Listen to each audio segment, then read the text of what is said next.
হ্যাঁ স্যার, হ্যাঁ স্যার, 5 মিনিটের ভিতরে যাচ্ছি স্যার। হ্যাঁ হ্যাঁ হ্যাঁ স্যার, আচ্ছা স্যার। বাবা সনি, তোর সঙ্গে আমার একটু কথা ছিল বাবা। না বাবা, আমার জরুরি মিটিং আছে বাবা, আমাকে এখনই যেতে হবে। বাবা শুনলি না বাবা, তুই আমার কথাটা শুনলি না বাবা সনি, শুনলি না। চলে গেলি।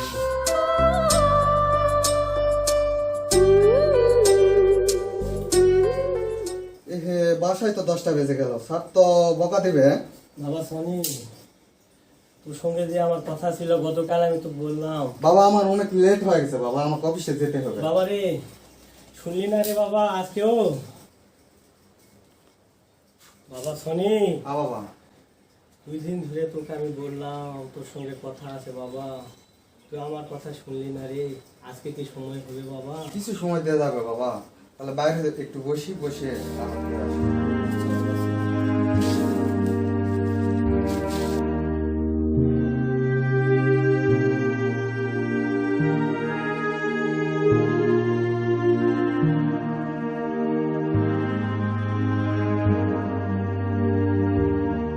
হ্যাঁ বাবা বলেন, কি গুরুত্বপূর্ণ কথা ছিল? গুরুত্বপূর্ণ কথা বাবা রে, 3 দিন ধরে তোকে আমি বোঝানোর চেষ্টা করতেছি যে এই গাছে একটা আমি পাখি দেখেছিলাম, পাখিটার নাম মনে পড়ছিল না রে বাবা। তাই পাখিটা,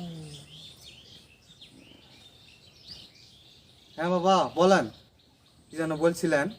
বাবা রে, তোকে আমি বললাম আমার সময় নাই এখন এখন তোর হাতে সময় থাকে না রে বাবা। একদিন তো আমিও চাকরি করতাম রে বাবা, হ্যাঁ তোর মুখে বাবা ডাক শোনার জন্য কত আর্জেন্ট কাজ, কত কিছু ফেলে রাখে ছুটে আসতাম রে বাবা তোর মুখে একটু বাবা ডাক শোনার জন্য রে। বলে নিতাম, হ্যাঁ বাবা নিয়ে তুই আমার কত জিজ্ঞেস করতি বাবা ওটা কি পাখি, ওটার নাম কি, এক কথা তুই কতবার বলতি বাবা, আমি একবারও বিরক্ত হতাম না রে বাবা।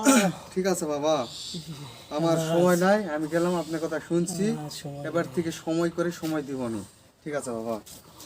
বাবারে, আজকাল আর বয়স্কদের সময় দেওয়ার মতো ছেলেদের হাতেও সময় থাকে না। কি করব, কপালের দোষ। যাই, বাড়িতেই যাই। কেউ